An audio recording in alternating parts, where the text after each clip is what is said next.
Hello, this is Matt Rozzero, Product Specialist here at igus Incorporated.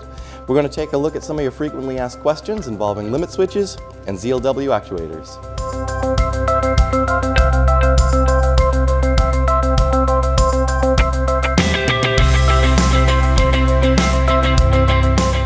Whether you're using it for reference, positioning, or limit switch, we've got you covered. It's got an M8 cable, 3 prongs at the end, available in normally open or normally closed.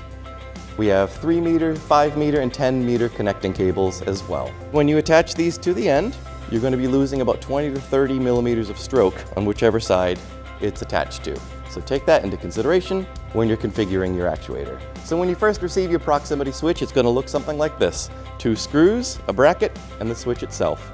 The first thing you're going to want to do, hold this, put your switch on top, and the smaller screw goes right inside, and then you can tighten it up.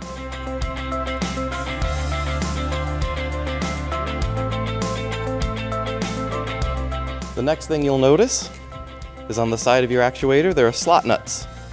You can put them or position them wherever you want. Let's say we want to put it right here. You just take your switch, mount it to the side, and with a 4mm wrench, you can attach it.